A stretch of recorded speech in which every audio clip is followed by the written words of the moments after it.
ರಾಜ್ಯದಲ್ಲಿ ಗುಟ್ಕಾ ಪಾನ್ ಮಸಾಲ ನಿಷೇಧದಿಂದಾಗಿ ಅಡಿಕೆ ಬೆಳೆಗಾರರಿಗೆ ಸಂಕಷ್ಟ ಎದುರಾಗಿದೆ. ಬೆಂಗಳೂರಿನಲ್ಲಿ ಮಾಜಿ ಸಚಿವ ಆರಗ ಜ್ಞಾನೇಂದ್ರ ಅವರು ಹೇಳಿಕೆಯನ್ನ ಕೊಟ್ಟಿದ್ದಾರೆ.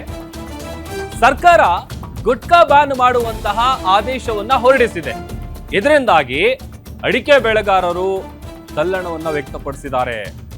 ರಾಜ್ಯದಲ್ಲಿ 60%ಕ್ಕಿಂತ ಹೆಚ್ಚು ಅಡಿಕೆ ಉತ್ಪಾದನೆ ಆಗತ್ತೆ. ಸುಮಾರು 5 ಲಕ್ಷಕ್ಕೂ ಹೆಚ್ಚು ಕುಟುಂಬಗಳು ಇದನ್ನೇ ನಂಬಿಕೊಂಡು ಬದುಕ್ತಾ ಇದ್ದಾವೆ. ಅಡಿಕೆ ಬೆಳೆಯನ್ನ ನಂಬಿಕೊಂಡು 10 ಲಕ್ಷಕ್ಕೂ ಹೆಚ್ಚು ಕುಟುಂಬಗಳು ಇದರ ಮೇಲೇನೆ ಡಿಪೆಂಡ್ ಆಗಿದ್ದಾವೆ. ಕೂಡಲೇ ಸರ್ಕಾರ ಈ ನಿರ್ಧಾರವನ್ನ ಕೈ ಬಿಡಬೇಕು ಹೀಗಂತ ಬೆಂಗಳೂರಿನಲ್ಲಿ ಮಾಜಿ ಸಚಿವ ಆರಗ ಜ್ಞಾನೇಂದ್ರ ಅವರು ಹೇಳಿಕೆಯನ್ನ ಕೊಟ್ಟಿದ್ದಾರೆ.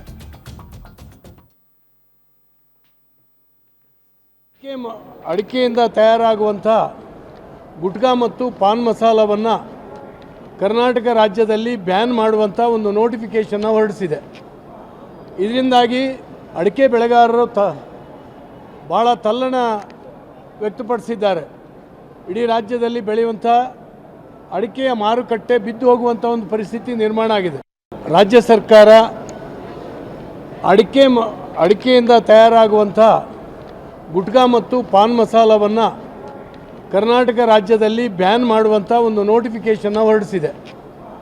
ಇದರಿಂದಾಗಿ ಅಡಿಕೆ ಬೆಳೆಗಾರರು ಭಾಳ ತಲ್ಲಣ ವ್ಯಕ್ತಪಡಿಸಿದ್ದಾರೆ. ಇಡೀ ರಾಜ್ಯದಲ್ಲಿ ಬೆಳೆಯುವಂಥ ಅಡಿಕೆಯ ಮಾರುಕಟ್ಟೆ ಬಿದ್ದು ಹೋಗುವಂಥ ಒಂದು ಪರಿಸ್ಥಿತಿ ನಿರ್ಮಾಣ.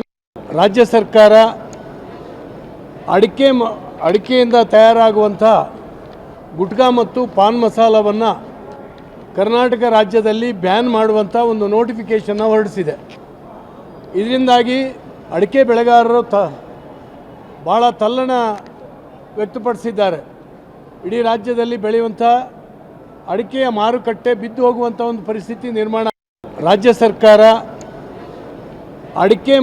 ಅಡಿಕೆಯಿಂದ ತಯಾರಾಗುವಂಥ